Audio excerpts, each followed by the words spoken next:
Wat gebeur as 'n volk sy Bybel opsluit in die kerk en buite in die staat en die politiek besluit om sonder God se woord te leef? Wat gebeur as ons volledige skeiding van kerk en staat, van godsdiens en politiek bepleit op grond van 'n radikale twee koninkryke leer, soos die Bybel net relevant is op 'n Sondagoggend en nie iets te sê het vir die burgerlike samelewing nie?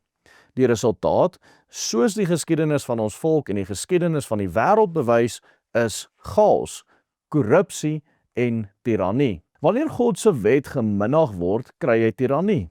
'n Politieke bestel waarin maghebbers self verhef word tot die hoogste gesag op aarde. Vir ons volk, Calviniste van die dag wat ons hier geland het, en die geloof waarmee ons die binneland ingetrek het gedurende die groot trek, was die antwoord nog altyd helder. Die Bybel is nie 'n boek vir die kansel of huisgesin nie. Dit is die morele rigsloer vir elke enkele aspek van die lewe, insluitende die politiek, die kompas van die volk, die norm waarvolgens die staat gemeet behoort te word.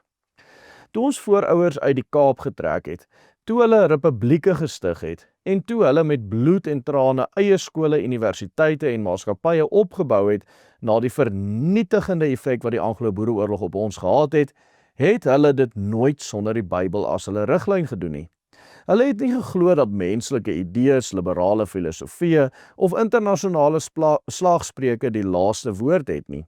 Nee, hulle het vasgestaan, God se soewereiniteit geld in elke sfeer van die lewe, in die ekonomie, in die samelewing en in die staat. Die stryd vir vryheid was altyd meer as net 'n stryd om vry te wees van eksterne oorheersing. Ons volk se stryd vir vryheid was positief. Ons wil vry wees nie as atomistiese individue nie, maar as volk en as knegte van die Allerhoogste, soos ons in die stem ook sing, in die 4de strofe vir die van u wat weet. En vandag stry ons dieselfde stryd, want die groot vyand van ons tyd is nie meer die nasionaal sosialisme of die fasisme in die Tweede Wêreldoorlog soos wat die liberales ons wil laat dink nie. Dit is die liberalisme, daardie sogenaamde vryheidsleer wat die mens op die troon van God self stel. Calvinisme aan die ander kant begin by God en stel God eerste in elke aspek van die samelewing. H.G. Stoker begrond dan ook die Calvinistiese sosio-politieke leer op die woorde in Romeine 11 vers 36. Uit God, deur God en tot God is alle dinge. Dit beteken dat geen individu of geen staat of geen parlement en geen party die reg het om los van God se woord te regeer nie. Dit beteken dat die uiteindelike gesag nie lê in die stembus of in die reëls van 'n grondwetlike hof nie, maar in gehoorsaamheid aan God se insettinge. Daarom kan ons ook nie ons uiteindelike heil in 'n grondwet of hof soek nie. Ons verlosser bly altyd Jesus Christus. Hy verlos ons nie net van die ewige dood nie, hy bevry ons van die sonde, en dit het praktiese gevolge in die politiek hier op aarde. Dit beteken natuurlik nie dat daar nou geen lyding gaan wees nie, maar dit beteken wel dat ons politieke vryheid ook iets is wat ons van God in Christus ontvang, en alleenlik van hom af kan ontvang. Die Amerikaanse Calvinistiese filosoof R.J. Rushdoony stel dit soos volg: The triune God exercises total government over all things, and he requires us as his image bearers to exercise government in Christ in our own spheres in terms of his law.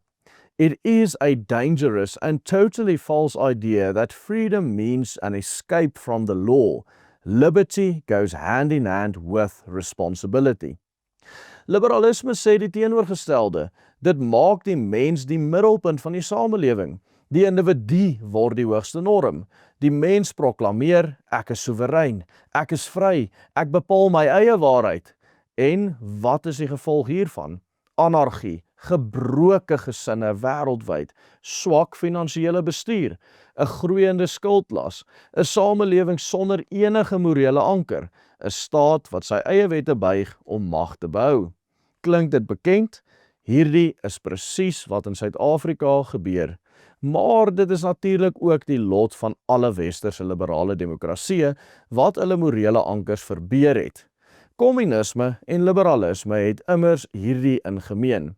Beide stelsels buig nie voor die woord van God nie, maar voor die mens. Die Calvinis bely anders. God gee elke sfeer, huis, kerk, volk, staat, wetenskap en kuns, elk sy eie roeping. Maak nie saak wat jy doen in hierdie lewe nie. Dit wat jy doen is jou roeping en jy eer God met dit wat jy doen. Jy hoef nie God te eer net deur in die teologie te wees of in die politiek of 'n ingenieur of wat ook al jou beroep mag wees nie. Om regtig produktief te wees en 'n goeie werk te doen in watter ook al sfeer jy jouself bevind, is tot eer van die Here. Ons noem hierdie teologie die soewereiniteit in eie kring, maar al hierdie kringe is slegs soewerein ten opsigte van mekaar. Almal van hulle bly deurlopend onderworpe aan die Here se wet.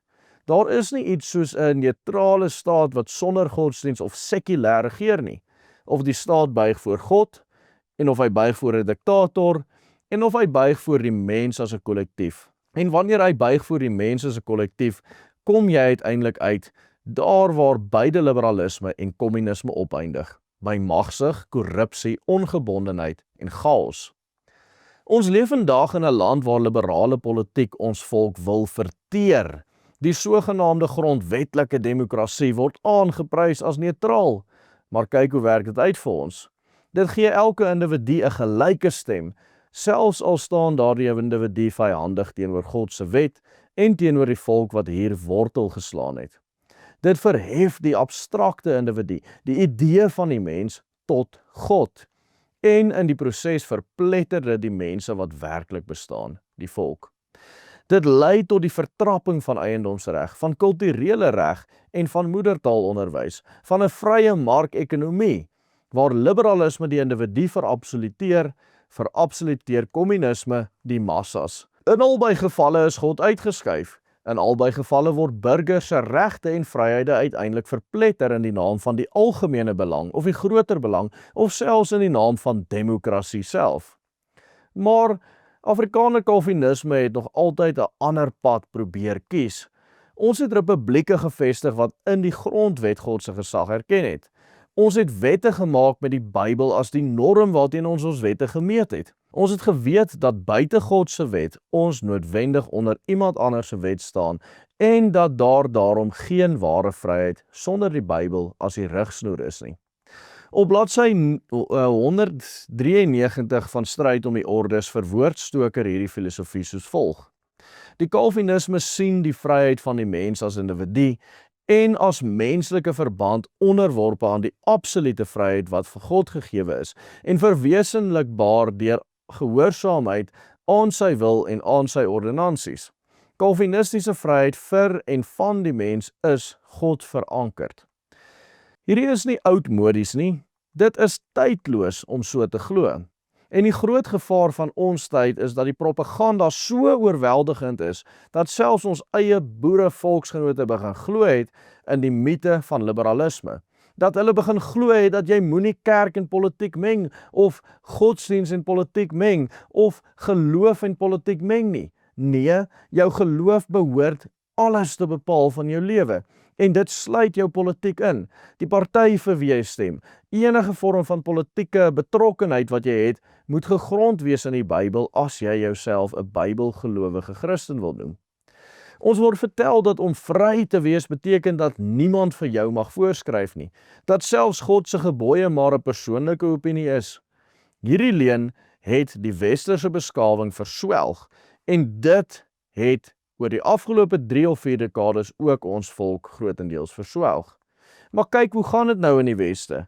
Die waarheid is die teenoorgestelde. Sonder God is daar geen ware vryheid nie. Sonder die Bybel as die maatsnoer is daar net anargie en tirannie.